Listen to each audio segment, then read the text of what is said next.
All right, guys, we are back and we are talking about Gnosis.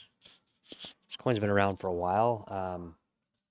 At one point it was one of the more expensive coins just in dollar amounts simply because of the circulating supply. There's only 2.99 million Gnosis ever going to be created, and there's around 2.63 million today.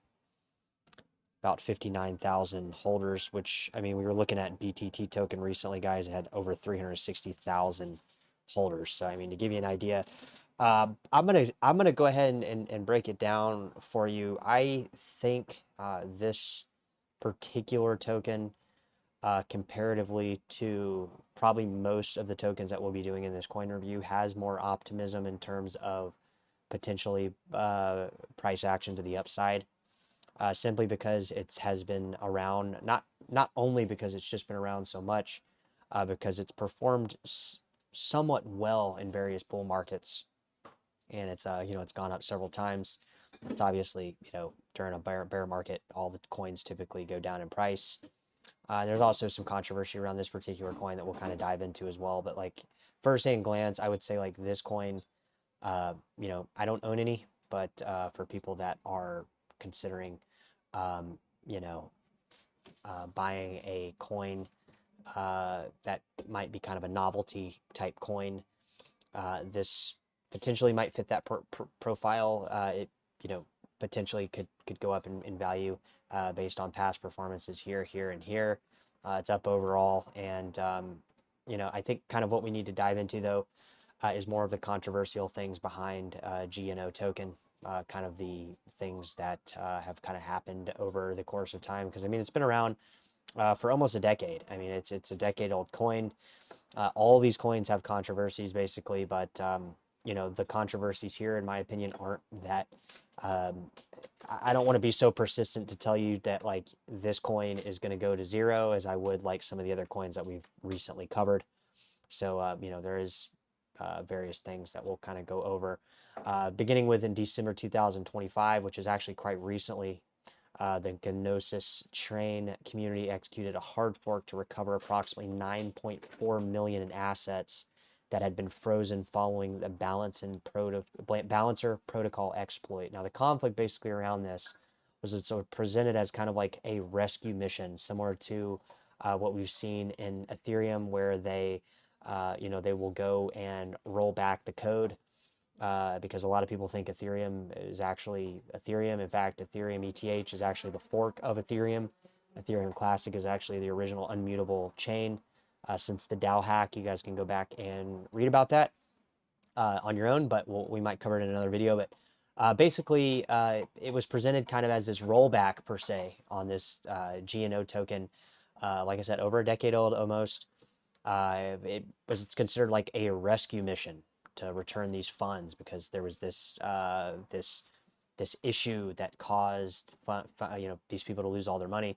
The community members and the DeFi analysts argue that this action set back a dangerous precedent because kind of in the crypto community, a lot of us we do believe that code is law, and then like if something happens along the way, it's fine to fix the issue, but there doesn't need to be like this rollback of a chain or anything like this. And I'm not exactly sure how that hard fork, if there were two chains created. So maybe if you could drop that in the comments and let us know here on the channel, we'll look more into that on this particular coin.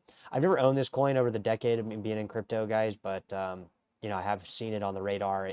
It bounces between top 100 and top 200. And we've never really done a deep dive into it. I don't know exactly if this coin is going to be around in the next 10 years, but I would say based on, the 10-year trajectory of where we've gone in crypto, there's a more likelihood that this coin will, appreciate rapidly in a bull run, similar to other altcoins comparatively to some of the other coins that we've followed.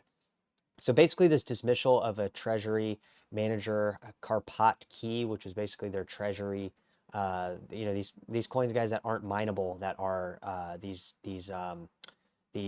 proof of stake DAOs that are set up, right? You have these people that have large amounts of these tokens. They put up their tokens as collateral to participate in the DAO. And basically, this is how these a lot of these tokens are created, right? So there was basically a proposal that concerned the this Karpatkey, formerly known as KPX, which is the long-standing treasury management partner of GNO token Gnosis.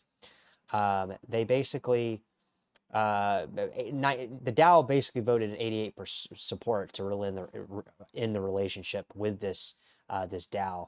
Estimated losses were kind of put around the 700,000 range, which were criticized due to errors in the configuration of the oracles. And the balancer liquidity pool is just an out of range portions worth 8 million. So, you know, spin-offs over the years, Gnosis has incubated successful projects that later separated into independent entities. I mean, they had a few. I remember Safe, formerly Gnosis Safe, CoSwap, CalSwap was another one that I remember. This has led some investors to question the actual real utility. Like, are we only investing in this token with this future hopes that you know, speculators are going to push the price higher? Or are we investing in this token because it actually has real world utility similar to like Monero or Zcash or something? So that's kind of been these two topics that have kind of been a circular argument within the Gnosis community. You know, the GNO token primarily is a governance token of an infrastructure that appears fragmented. Apparently, this is according to some people in the community. And concentration of governance, research and decentralization of DAOs has indicated that Gnosis exhibits a high concentration of voting power, which causes kind of the opposite of what we want, centralization. We want to make sure that the coins that we're in, you know, are truly decentralized. Now, is Gnosis a truly decentralized coin? No, it's not.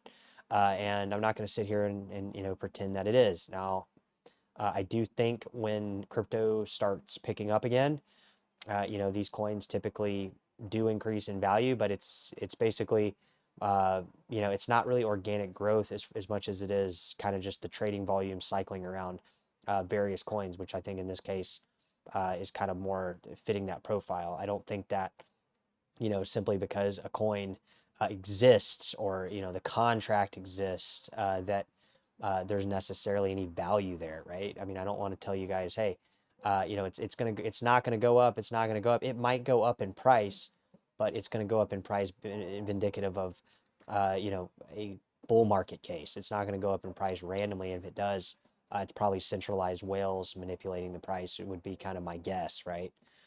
So I think that's kind of where this particular coin lays in the coin review, is that it's a coin that if you're in, you know, it probably will perform fairly well in a bull market. If you're not in it, I wouldn't, you know, I'm not running to get into this token. You know, it's a token. It's not a coin. It's a token. And it looks like it's an ERC20 token. So it's built on Ethereum. So for me, you know, it's not a bad token. You know, it's probably like, you know, it probably will increase in price, but like, am I going in it with only that in mind? And that probably is yes, because there's not really any fundamentals here that suggest otherwise from what we're finding out, even with a decade-old project. That doesn't mean just because a project's a decade old, it's necessarily going to be on my radar to go in. We've seen better coins like Caspa and other coins that are newer that have more fundamental elements behind them, and we'll get to those later on in these coin reviews, rather than, you know, focusing on a coin that is essentially no value, right? There's not really any value here, I don't think. At least for me, you know, drop into the comments if you guys hold this coin, you're bullish on it. You know, we can do a follow-up review on it. You know, we're doing kind of coin reviews, but we're not necessarily doing deep dives. So if there's something that is contradictory, please, you know, reach out to me and let me know, and we'll explore some of those avenues of what people are saying, right? But in my opinion, you know, this isn't going to be a coin that I'm like rushing to get into. Okay. All right, guys, we'll catch you guys in the next one. Appreciate your feedback. We'll catch you in the next coin review.